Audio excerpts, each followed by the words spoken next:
День за днем корреспонденты нашего телеканала следят за событиями в республике и за ее пределами. Сегодня, подводя итоги этой недели, мы расскажем вам о самых заметных из них.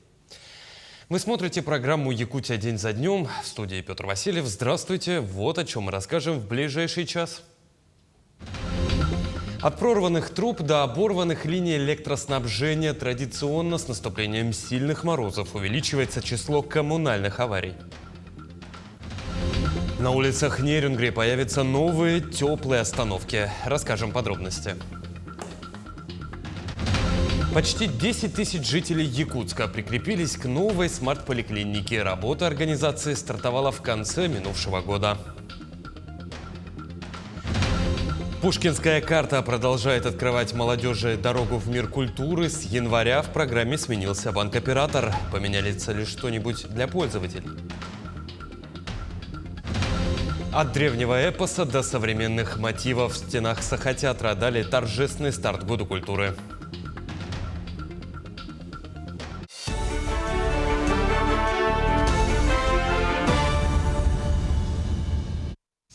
В праздничные новогодние выходные сотрудники опорного пункта Республиканской комиссии «Вместе к победе» продолжали доставлять адресные посылки бойцам из Якутии, проходящим службу в зоне СВО. По заявкам за линию боевого соприкосновения передаются маскировочные сети, антидроновые одеяла, генераторы, тепловые пушки, медикаменты, теплые вещи и продукты питания. За 2 недели передано более 700 посылок. Опорный пункт Якутии наладил тесную работу с местными волонтерскими организациями из улусов и городов и регионов Дальнего Востока. Помощь оказывается не только военнослужащим, но и детским домам, хостелам, семьям, попавшим в трудную жизненную ситуацию. Приехали до наших бойцов. Вышел старшина на нашего бойца, потому что наш боец находится на передке, и он не смог выйти. Все передаем. Здесь личные посылки, здесь у нас шлем, еще что-то мы разберется. Передали небольшие подарочки новогодние. Ну вот, все мы передали. Спасибо вам большое, родные люди, за помощь фронту. Школьники из Якутска встретились с участниками СВО. Встреча прошла в формате живого диалога. Учащиеся задавали ветеранам боевых действий вопросы о том, как проходили дни в зоне СВО. Ребята с интересом слушали рассказы о фронтовых буднях, задавали вопросы о жизни и службе якутских бойцов. Кроме того, на встрече вручили якутские ножи – символ мужества. Мы сегодня здесь собрались в нашем центре, молодежном центре «Патриот». По нашей доброй традиции мы всегда вручали нашим бойцам, нашим героям якутские ножи от нашего Илдархана. Но сегодня приехали наши ребята, их несколько человек, поэтому решили мы сразу одновременно 8 нашим бойцам вручить торжественно. И вот позвали тоже нашу молодежь. Вот она сейчас, ребята, старшеклассники подошли к нам и хотелось бы тоже рассказать им про вообще быт армейский, работу и тому подобное. Стандартно для погодных условий республики в январе в Якутске участились случаи коммунальных аварий. От прорванных труб до оборванных линий электроснабжения. Их устранением занимались специалисты ЖКХ и энергокомпаний. Подробнее о их работе в сюжете далее. Традиционно в начале года на территории Якутии воцарилась по-настоящему морозная погода. Вместе с этим службы перешли в режим повышенной готовности. Так, только с начала месяца департаментом ЖКХ было принято и обработано около 300 заявок. В день приходилось почти до 30 вызовов, а к работе подключалось до 4 бригад одновременно. В период морозов аварийная нагрузка на сети возрастает. Всего было зафиксировано 13 аварийных отключений на сетях теплоснабжения, электроснабжения, водоснабжения и газоснабжения. Каждая ситуация на особом контроле департамента. Самым масштабным была авария на газопроводе 3 января по улице Чайковского. Для безопасного устранения утечки газа потребовалось почти более 12 часов. В зону отключения попали несколько десятков жилых домов и административных зданий. Мы координировали действия Сахатранснефтегаза, МЧС и управляющих компаний, организовали оповещение жителей. Работы были завершены в максимально сжатые сроки. В стороне не оставались и электроснабжающие службы, которые следили за перепадами напряжения на линиях по всему городу. Если было возможно, они перенаправляли мощности для того, чтобы отключенные дома вновь получали электричество.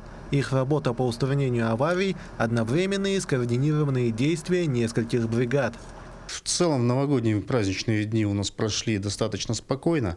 Были несколько технологических нарушений. Одни из таких более значимых – это у нас отключение линии 6 киловольт, линии 10 киловольт. 7 января у нас было отключение линии МТТБ с подстанции Хатынурях. Достаточно оперативно устранили. Технологическое нарушение было в абонентских сетях. И 10 января у нас также было отключение линии Акрашкола-1 с подстанции ДСК, часть населения села Пригородного и Покровский тракт по 10-й километр. Как отметили коммунальные и энергослужбы, количество полученных заявок сравнимы с их количеством в прошлом году и не превышают нормы. Механизмы реагирования тщательно отработаны и слажены, тем самым аварийные ситуации ликвидируются в кратчайшие сроки. Тимур Калмогоров, Виктор Дьячковский, Якутск. Дмитрий Садовников провел совещание по вопросам возведения медицинских объектов. Первый заместитель председателя правительства Якутии заслушал доклады о ходе строительства и реконструкции зданий в таких населенных пунктах, как Майя, Сангар, Намцы, Нюрба и Нерюнгри. По итогам прошлого года большинство запланированных работ на медобъектах завершены и находятся на завершающей стадии. Исключением стал лечебный комплекс в Намцах, но и он в ближайшем будущем уже будет открыт. По другим объектам в других районах ситуация в целом неплохая, исходя из условий финансирования. Объекты сданы. 2 объекта, они осенью были перенесены в связи с грунтовыми условиями, неподходящими для строительства на 26 год. Текущий это больничный комплекс в селе Майя и лечебный корпус в городе Нюрба. По остальным объектам, запланированным к вводу в 2025 году, данные объекты полностью завершены на сегодняшний день. 13 января в России отметили профессиональный праздник работников периодических изданий, средств массовой информации и журналистов – День российской печати. Однако печать – это не только чернила на бумаге, это память эпохи, зеркало общества, а иногда и спусковой крючок перемен. О работе якутской журналистики расскажет моя коллега Надежда Саханская. День печати – не просто календарная дата, а повод вспомнить. Каждое слово в публичном пространстве несет вес, а журналистика остается важнейшим институтом гражданского общества. В медиапространстве сегодня Якутию представляют 200 средств массовой информации.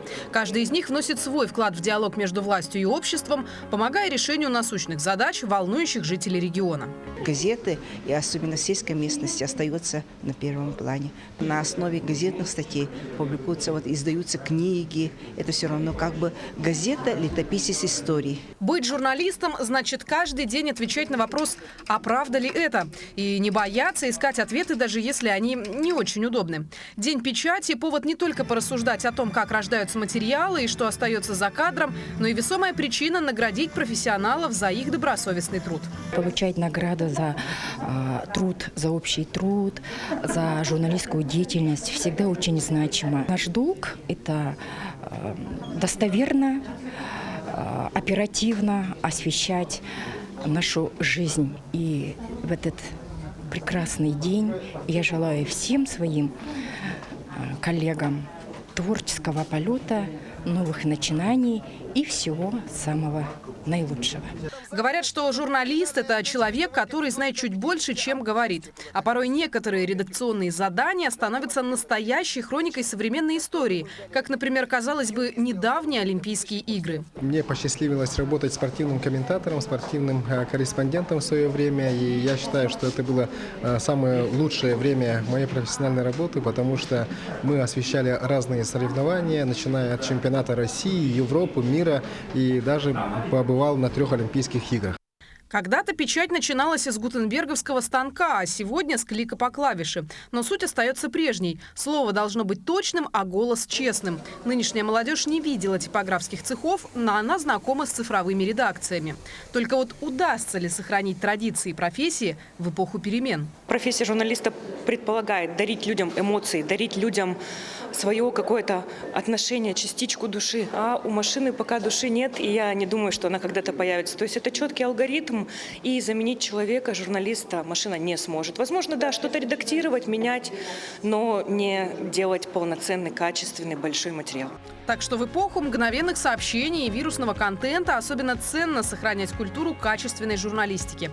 Ту самую традицию, что началась с Петровских ведомостей и продолжается сегодня на цифровых платформах и телевидении.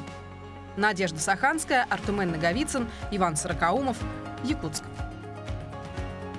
В Госсобрании Илтумен также традиционно чествовали лучших представителей журналистского сообщества республики. Сегодня медиапространство региона формирует более 200 средств массовой информации, которые ежедневно освещают ключевые события общественной, политической и культурной жизни. За добросовестный труд, преданность профессии, высокий профессионализм медиаработникам вручили грамоты и благодарственные письма.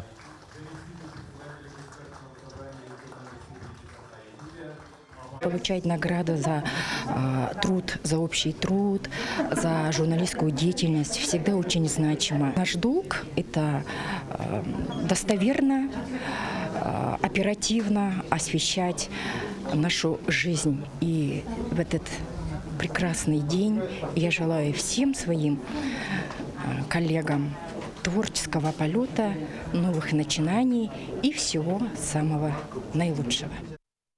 Наша съемочная группа в Нерюнгри побывала в Центре развития творчества детей и юношества, где уже не первый год большим успехом пользуется кружок журналистики. Узнаем подробности.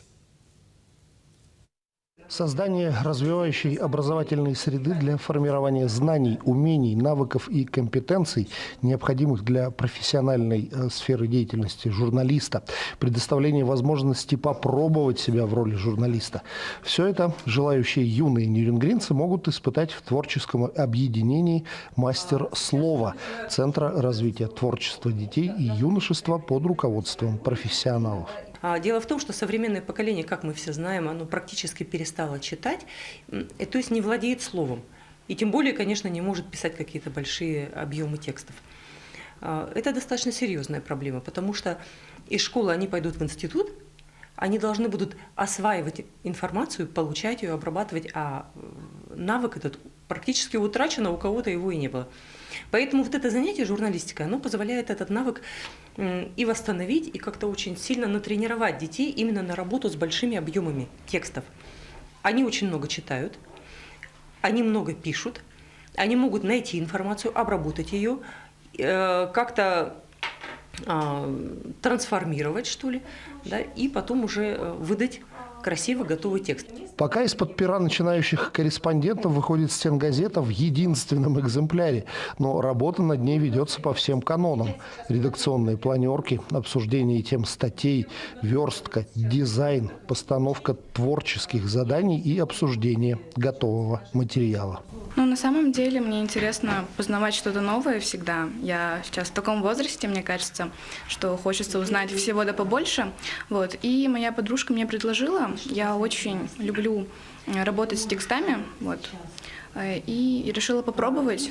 Плюсом у меня были мысли, чтобы в будущем стать журналистом, и чтобы было побольше опыта, если что, если вдруг определюсь. Я очень стараюсь, очень много усилий для этого прилагаю, но мне бы хотелось побольше узнать знаний, как работать с текстами, чтобы в будущем в школе ошибок не набраться. Отрадно, что молодое поколение проявляет интерес к профессии журналиста. Это значит, что впереди яркие медиапроекты, интересные статьи, фото и видеоматериалы, качественный контент и, возможно, кто-то из ребят будет работать в центральных средствах массовой информации и на федеральных каналах. Иван Лазаренко, Андрей Гаянов, Нерюнгри. Мы продолжим подводить итоги минувшей недели. После небольшой паузы оставайтесь с нами.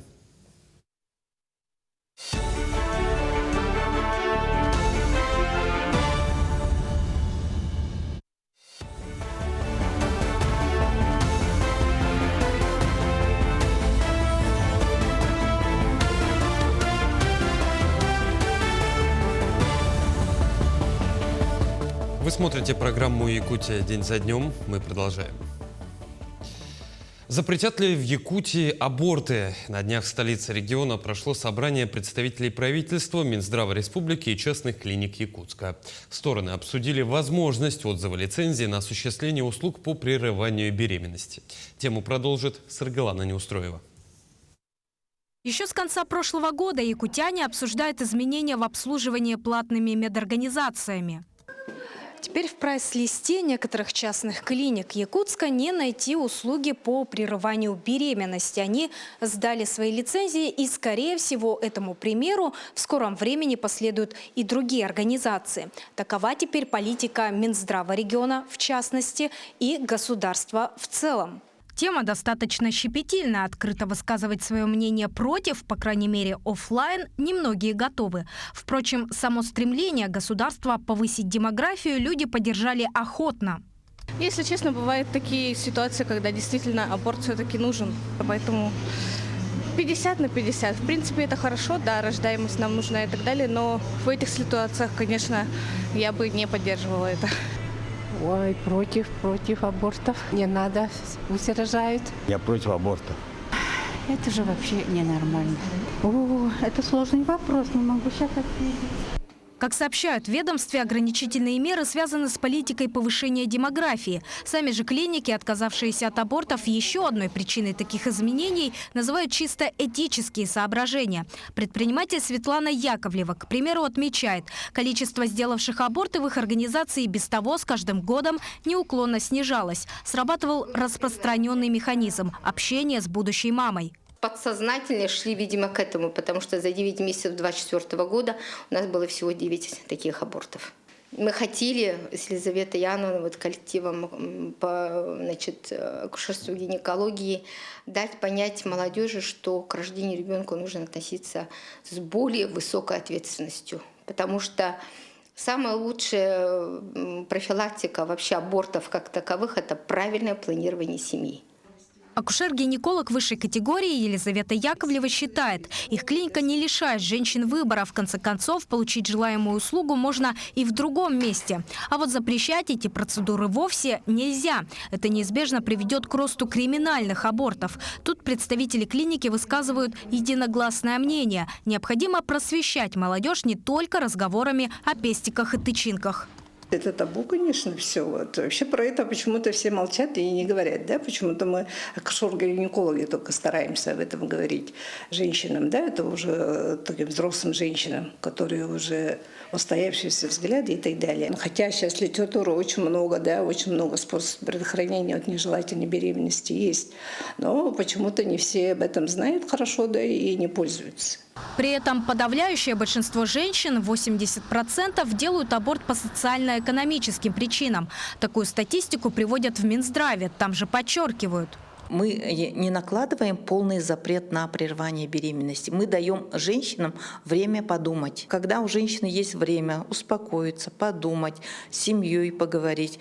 Конечно, если у них есть условия для рождения ребенка, конечно, они потом принимают обоснованное решение сохранить ребенка. Речь идет о предабортной консультации в больницах. Вкупе с межведомственной работой над причинами прерывания беременностей от абортов получилось отговорить около 20% женщин, сообщают в Минздраве. Саргалана Неустроева, Нюргун Старостин, Якутск. Все собаки и кошки в России обретут владельцев. Хозяев обяжут поставить домашних питомцев на учет, а за бродячих зверей будут отвечать местные власти. Таковы цели законопроектов, которые Комитет Госдумы по экологии, природным ресурсам и охране окружающей среды поддержал на заседании. Новые правила могут вступить в силу уже 1 сентября. Маркировать животных предложили ошейниками, бирками или микрочипами на выбор хозяина. Постановка на учет, к слову, будет бесплатной. В Чернышевском Мирнинского района состоялась ежегодная коллегия бюджетных организаций при главе района. Жители собрались, чтобы подвести итоги ушедшего года и обсудить планы на будущий. Главной темой обсуждения стали бродячие собаки. Подробности далее.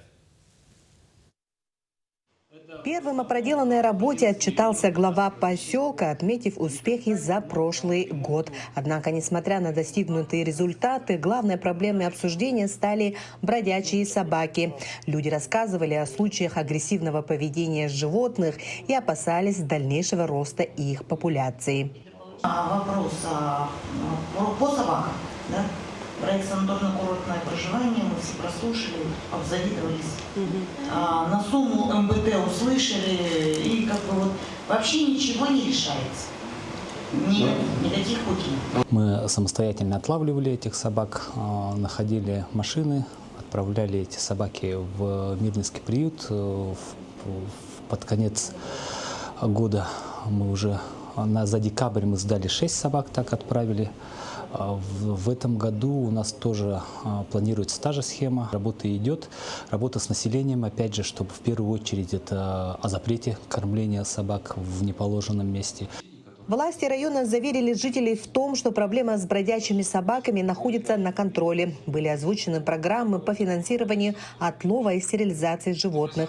Рассматривается возможность строительства приюта для временного содержания бродячих собак. Здесь нужно решать, во-первых, на местном уровне этот вопрос. Мы готовы помогать. Одни жители бьют тревогу, опасаясь за безопасность детей и пожилых людей, требуя от администрации решительных мер по отлову и, возможно, усыплению животных. Однако есть и те, кто смотрит на проблему иначе. Все равно дети заигрываются, собаки видят, что бегают, это инстинкт у них догнать надо, полаять. Дети тут пугаются, кричат, родители в панике не знают, какая ситуация идет, то ли игры это идет, или действительно нападают, и раздувают эту проблему на ровном месте. Я предлагаю поселение проводить форумы, семинары по поводу, как правильно вести себя на улице с бродящими собаками. Коллегия в Чернышевском показала, что, несмотря на успехи в решении ряда задач, проблема бродячих собак остается одной из самых острых для жителей поселка. Власти намерены приложить все усилия для ее решения, чтобы обеспечить безопасность и спокойствие граждан. Анна Васильева, Мирный. В этом году в Ленске начнется второй этап реконструкции городского парка. Администрация приняла участие и выиграла федеральный конкурс в рамках программы «Комфортная городская среда». Уже в ближайшее время получит самую большую субсидию в республике – 100 миллионов рублей. На эти средства будет облагорожена северная территория парка со стороны улицы Чапаева. Здесь появятся пешеходные дорожки, амфитеатры, малые архитектурные формы, детские площадки и даже зоны отдыха. Ну а в рамках программы поддержки местных инициатив в этом году в парке появятся камеры видеонаблюдения. В прошлом году средства были выделены на строительство площадки для выгула собак, увеличение количества вольеров для безнадзорных животных и благоустройство нескольких остановочных павильонов. В этом году мы выиграли тоже по 3 проектам. Максимальное количество заявок можно подать 3, мы все 3 у нас выиграли. Мы их до конца года реализуем. Теплая остановка в микрорайоне Алроса. Сегодня подрядчик с Якутска уже изготовил остановку. И 3-й проект – это помещение, площадка для уличной торговли возле магазина «Брик». Мы подали 3 заявки и на следующий год. Это переулок, освещение переулка Логовой. Второе – это уборка мест общего пользования. И 3-й проект, очень важный тоже, который набрал максимальное количество голосов, это обелиск на месте захоронения участников СВО на кладбище по улице Нюйская. Преображается и Нерюнгри. Работы по благоустройству города будут продолжены. Напомню, в теплый период времени были проведены масштабные дорожные работы, появились новые детские, спортивные площадки, установлены арт-объекты освещения, облагораживается парк имени Чиряева и культурный парк в центре города. Несмотря на то, что в этом году бюджет меньше, планов у сотрудников администрации много, уже закуплено 7 современных остановок, вышли на линию новые теплые автобусы. Летом начнется ремонт дорог. планируем отремонтировать в этом году улицу Строителей. Совместно с федеральной программой БКД мы планируем отремонтировать улицу Комсомольская, она пока стоит в резерве, улицу Темтонская. Мира у нас стоит на 2021 год, на 2027 год. И, в принципе, мы основные дороги отремонтировали. Такая большая, обширная работа, я бы сказал, даже будет проводиться по благоустройству. Она не останавливается, невзирая на все трудности, сложности. Городская администрация готова к этим вызовам, поэтому мы вот в этом направлении будем двигаться. Встретить юбилей в новой школе. Долгожданную дату с нетерпением ждет коллектив учреждения и его учащиеся. Уже этой весной они смогут заехать в светлое и просторное 4-этажное здание. На месте строительства побывала и наша съемочная группа. Строительство нового здания школы номер 1 находится на финишной прямой. До конца февраля строители должны завершить все монтажные работы и установку мебели. На площади более чем 6 тысяч квадратных метров проделан колоссальный труд. За 1,5 года на месте снесенного здания возвели 4-этажный объект с более чем 20 кабинетами и дополнительными помещениями для творческих и спортивных занятий. Осталось немного, пусконаладочные работы ведутся сейчас. Вот, как видите, электрики работают, сантехники пусконаладку проводят, вентиляцию и так далее. И сборка мебели идет. И то заканчиваем. Оборудование завезено, мебель завезено, компьютеры и так далее. Все завезено, просто осталось только пусконаладку и провести, там мелочи остались работы. Строительная готовность объекта составляет 98%. Сейчас ученики размещаются в старом здании Якутского торгово-экономического колледжа, но и там места не хватает. Поэтому новое здание в дополнение к нынешнему даст возможность обучать больше детей, прикрепленных к первой школе. Для создания условий шаговой доступности, естественно, будут обучаться дети, которые проживают на территории рядышком от школы, согласно федерального закона об образовании. И также вот на 3-м этаже, так как это здание всего имеет небольшое количество кабинетов учебных, будут размещаться профильные классы. В здании размещаются учебные аудитории, кабинет рисования и черчения, специализированные лаборатории химии и биологии, зал для занятий хореографией и драматическим искусством. Особой гордостью стал спортивный зал, который может трансформироваться в актовый. Для учеников с ОВЗ предусмотрен лифт и адаптированный туалет. Коллектив школы активно готовится к открытию собственного здания. Педсостав уже заключил соглашение с Малой академией наук, дальневосточными университетами, а консультации в научной сфере проводят ведущие ученые республики. С введением этого здания, конечно, у коллектива появилась новая возможность для того, чтобы развиваться дальше. И наблюдая за тем, что есть такие скажем, трудности и сегодня среди школьников, это формирование именно здоровых привычек, здоровой психологии, и в целом здоровья. Новое строение возведено с учетом дизайна старого и аварийного здания школы, которая была построена в 1941 году. Открытие школы запланировано весной этого года, что дает возможность детям сдать итоговую аттестацию в удобных и просторных кабинетах. Раника Тырская, Элита Махно, Якутск. Мы продолжим подводить итоги минувшей недели после небольшой паузы. Оставайтесь с нами.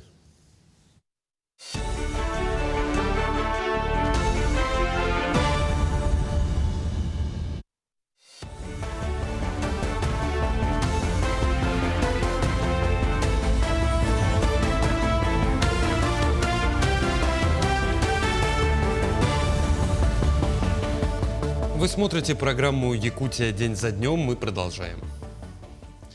Жители Мирнинского района активно воспользовались предложением Центральной районной больницы пройти диспансеризацию в праздничные дни. Такая инициатива оказалась весьма востребованной и удобной для многих, кто в будни не имеет возможности выкроить время на посещение врачей.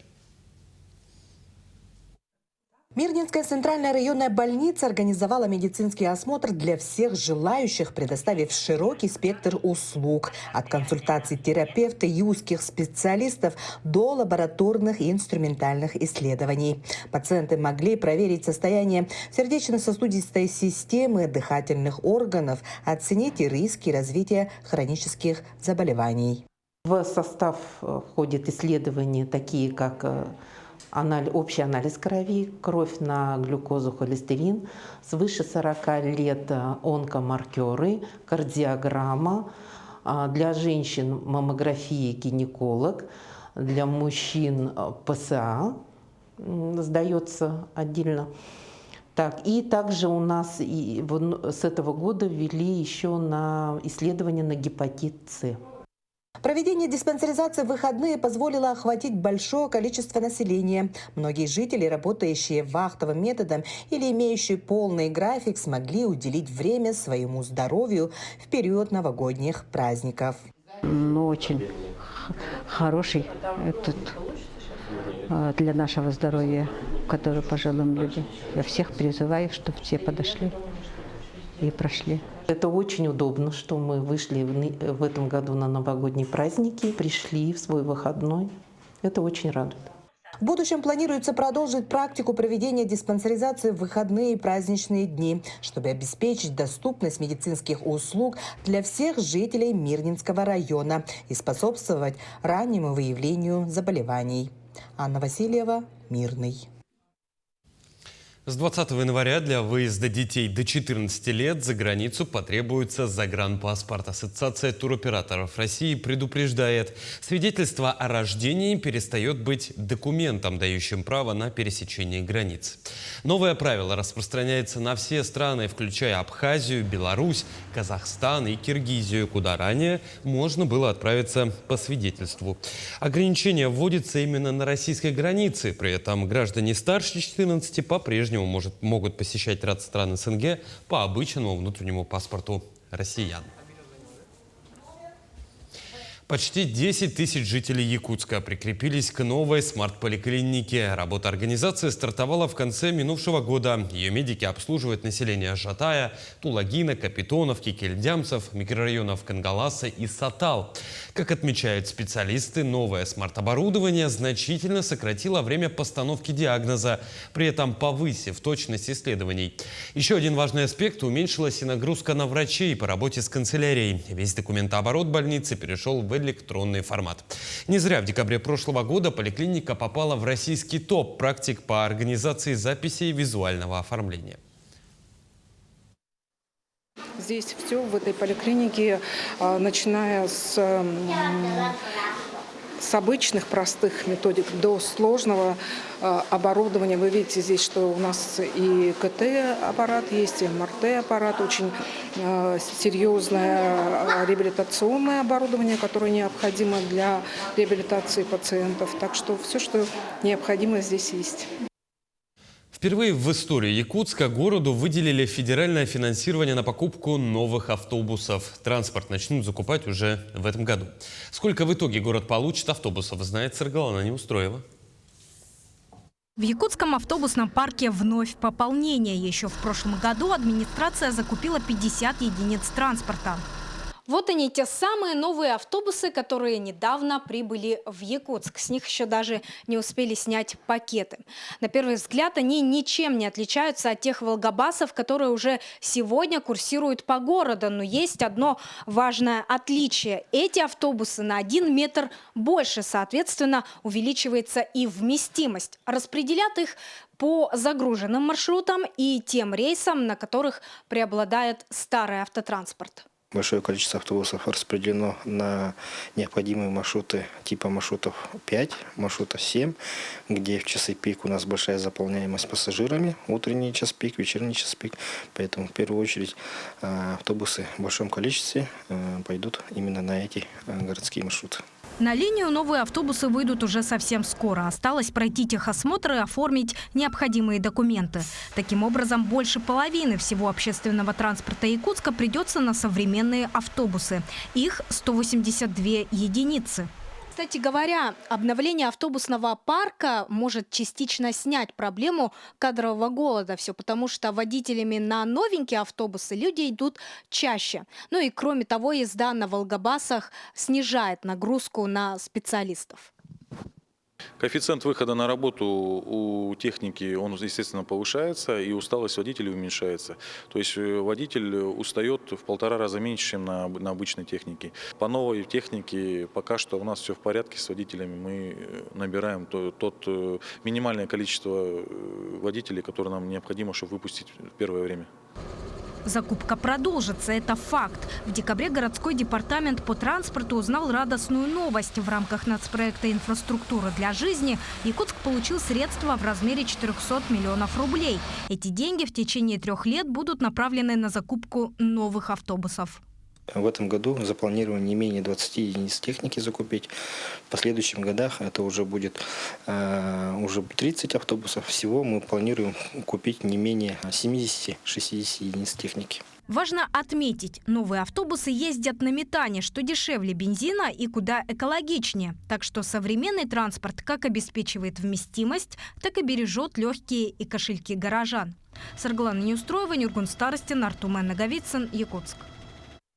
130 километров автодорог в населенных пунктах Якутии отремонтировали за 2025 год. Из них 12 километров подверглись ремонту в столице.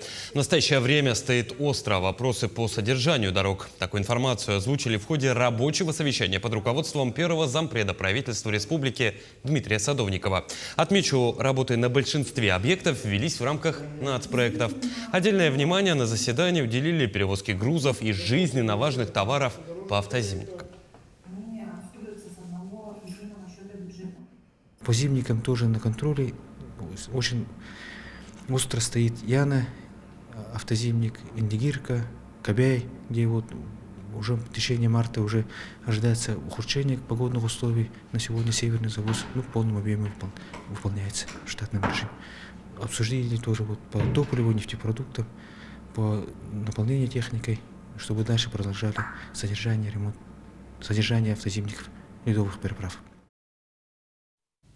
Глава Ленского района осмотрел строящийся объект здания школы искусств. В целом выполненные работы порадовали, но все же остаются и некоторые негативные моменты, которые предстоит устранить. Какие именно, узнаем в сюжете далее.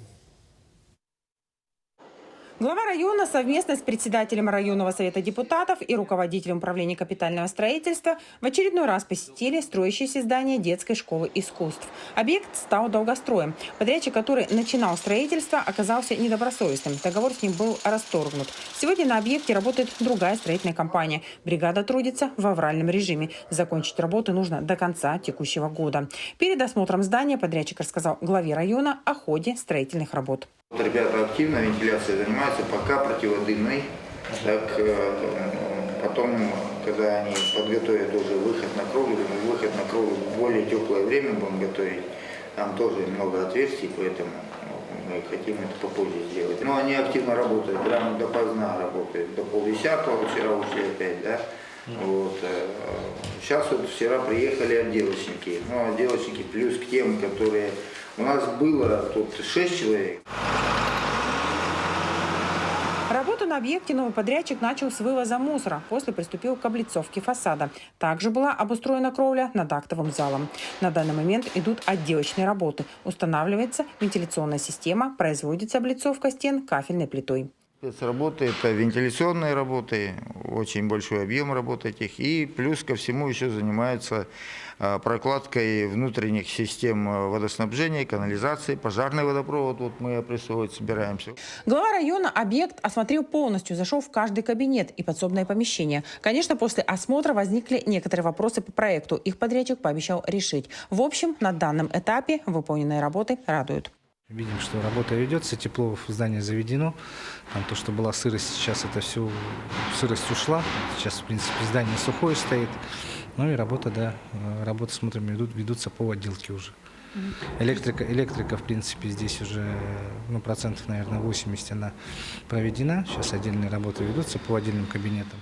Александр Черепанов отметил, что динамика есть. Дело сдвинулось с мертвой точки. Все материалы в наличии, решаются вопросы по финансированию. К концу года школа искусств будет готова к встрече со своими учениками. Светлана Болеева, Виталий Андреев, Ленск. Если раньше ювелир ассоциировался с мастером, который часами сидит с лупой и молотком, то сегодня его рабочее место больше напоминает лабораторию будущего. Лучшие друзья девушек по-прежнему бриллианты, но вот создают их теперь с помощью 3D-принтеров и сложных графических программ. Студенты АГИКи продолжают создавать ювелирные изделия, вдохновляясь природой севера, наскальными рисунками и символикой Якутии. В планах вуза оформление интеллектуальной собственности и масштабирование коллекций на региональные и международные рынки.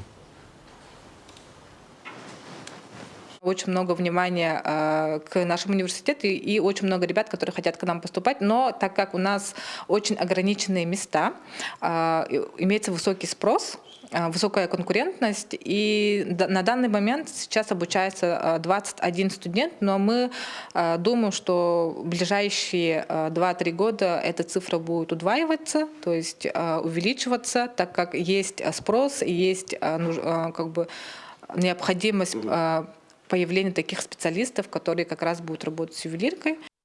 В Москве выбрали якутянина года. Им стал предприниматель Александр Заболотний. Традиционно в начале года якутское землячество в столице подводит итоги своей деятельности. В прошлом году было много мероприятий, связанных с юбилеем Великой Победы. В этом году планируется сделать акцент на культурных событиях, чтобы поддержать республиканский тренд. Также на расширенном заседании землячества объявили о лауреате звания «Якутянин года». После института приехал в Якутию, и так до сих пор я с ней рядом все время. У меня там много друзей, и там до сих пор работаю. И эта награда прям мне, честно говоря, прям до слез. Спасибо всем большое, кто был инициатором этой награды. Я вам всех вас благодарю. Мы продолжим подводить итоги минувшей недели после небольшой паузы. Оставайтесь с нами.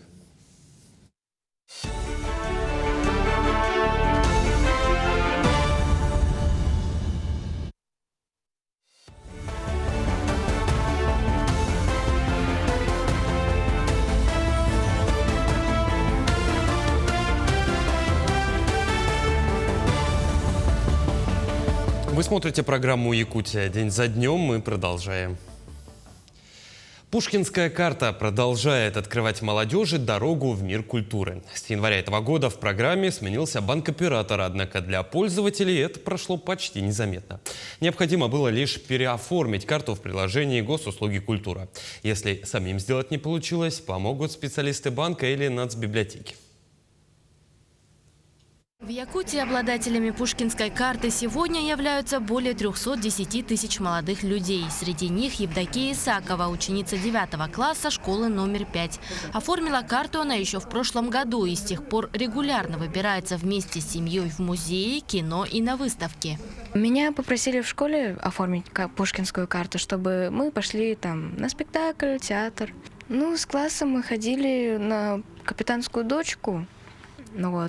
Но у меня тогда не было пушкинской карты, поэтому я через пушкинскую карту брата сделала. Да и много плюшек.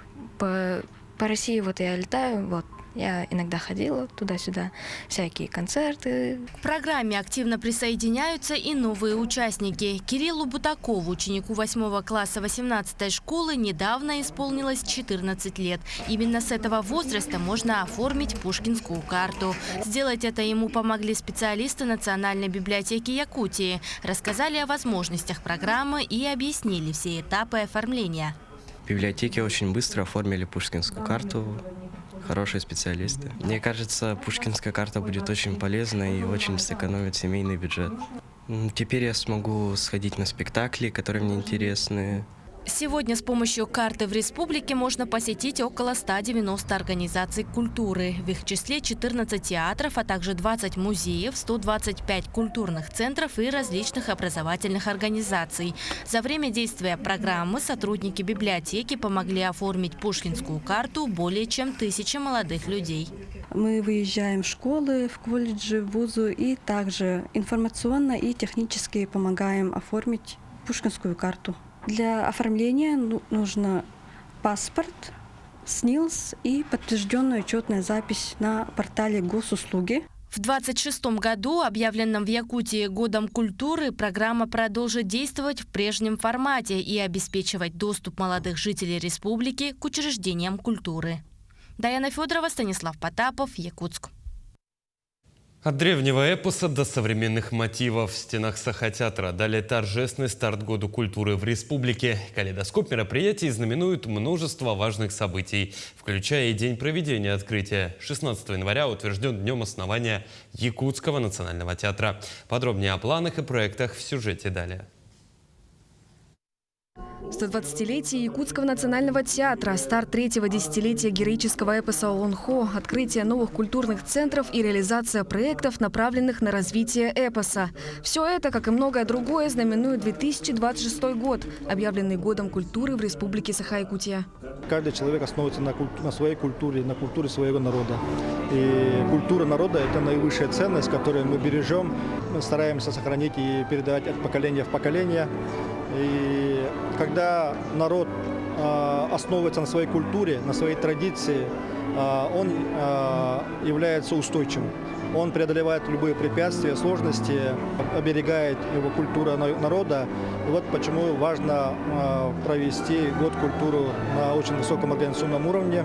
В ходе торжественного открытия года озвучены направления мер поддержки и сохранения наследия, поддержка творцов, которые вносят свой вклад в историю нашей республики, и физическая доступность мероприятий, включающая поддержку и развитие домов культуры во всех уголках республики. Это в первую очередь мероприятия республиканского значения, потом районного, наследного уровня. И Министерство культуры будет координировать все большие мероприятия. И, конечно, мы планируем самое большое мероприятие. Вот открытие наших объектов, артистического центра эпоса искусств, открытие второй очереди высшей школы музыки. И будем проводить СЭХ Олонхо Кобяйском улусе в рамках именно года, который начинает третье десятилетие Олонхо в нашей республике. Немаловажным является и развитие креативной экономики. Таким образом, перед работниками культуры горного района стоит важная задача – развитие проекта «Горный креатив», включающего в себя детальное изучение истории родного края и даже археологические раскопки. Но этот проект подразумевает, что туризм с развитием культурного кода.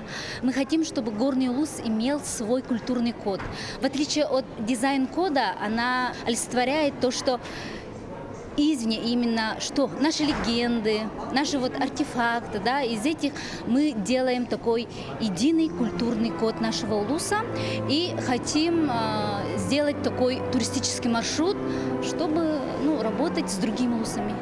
В ходе торжественного мероприятия состоялось вручение символа года, знаменующего собой череду событий, направленных на сохранение и развитие национального наследия, включая и создание новых инициатив. Анастасия Пуляева, Семен Семенов, Якутск. В историческом парке «Россия. Моя история» начала работу виртуальная выставка «Творение АИ». Это первый персональный проект цифровой художницы Туяры Стручковой, посвященный мифологическому мировоззрению народа Саха.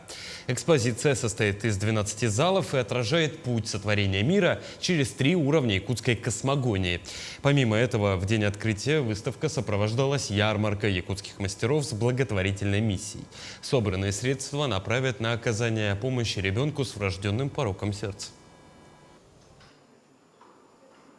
Я трудилась над этой выставкой целых 2 года. Это начиная изучение книг, изучение источников, читая архивные документы, рукописи. И все собрала, всю информацию. И после того, чего я воссоздала образы, мифологические образы верхних божеств АИ, духов хозяев, и рассказала про мифологию в целом якутского народа. Это мое самое заветное желание – показать миру, что такое наша культура. Экс-капитан сборной России по футболу Алексей Смертин готовится к участию в забеге в рамках марафона «Полюс холода». В преддверии старта именитый спортсмен встретился с учащимися Тамторской средней школы, ответив на интересующие их вопросы. Также Смертин принял участие в товарищеской игре по футболу, в которой его команде бегунов противостояла сборная местной ДЮСШ. Встреча, к слову, завершилась со счетом 2-0 в пользу хозяев заснеженного поля. Какой я там на полюсе холода, вот я и приехал сюда. То есть не побеждать даже, скорее я побеждать буду себя самого и буду бежать, но насколько смогу. Ну, понятно, что не буду себя убивать полностью, потому что у меня цели другие. Вот, но попробовать себя на максимальной скорости при максимальной температуре. И даже, знаете, без кокетства скажу, что я немножко расстроился, что довольно тепло. Эти климатические условия, которые в Якутии, они мне привычнее, потому что я из Сибири, я привык к зиме, я привык к снегу. Вот, поэтому здесь я чувствую себя как дома. Играл на баяне в суровые морозы, объехал пол России и стал настоящей знаменитостью. В Якутск вновь приехал известный велосипедист, музыкант Клим Калужских. На этот раз путешественник-энтузиаст хочет посетить Заполярье. С гастролером встретилась и наша съемочная группа. Все мы знаем, что такое передвижение на велосипеде летом. Но вот зимой особая прелесть. Это и погодные условия, и гололед, и толстая одежда, которая несколько сковывает движение. Ну а что, если я вам скажу о существовании такого человека, который передвигается так далеко не первый месяц? За спиной у него 40-килограммовый рюкзак, а спереди 9-килограммовый аккордеон. Причем ездит он по городам России, совершенно не прикасаясь к рулю, все больше играя на музыкальном инструменте. Что будет, если соединить велосипед, баян и индуистскую мантру на санскрите? Получится уличный артист Климентий Калужских.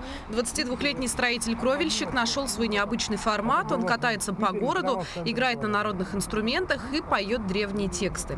Для Климентия это не просто хобби, это способ совместить профессию, увлечение и желание дарить людям эмоции.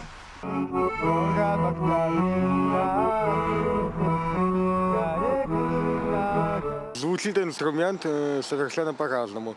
Например, здесь чем севернее, тем громче эхо, звук такой особенный, морозный такой.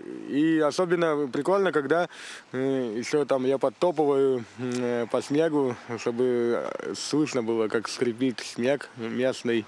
Это своего рода такой аккомпанемент дополнительный получается. Да. Несмотря на то, что призвание Клима дарить улыбки, он уже успел расстроиться. Прибыл-то он в республику за морозами, а вот встретил оттепель в минус 30 градусов. Тем не менее, музыкант-гастролер продолжит свое путешествие. Совсем скоро он отправится в одну из самых холодных точек нашей республики, город Верхоянск. Прибыть он туда хочет аккурат к крещению, чтобы успеть окунуться в купель. А для достижения такой цели нужна хорошая физическая подготовка.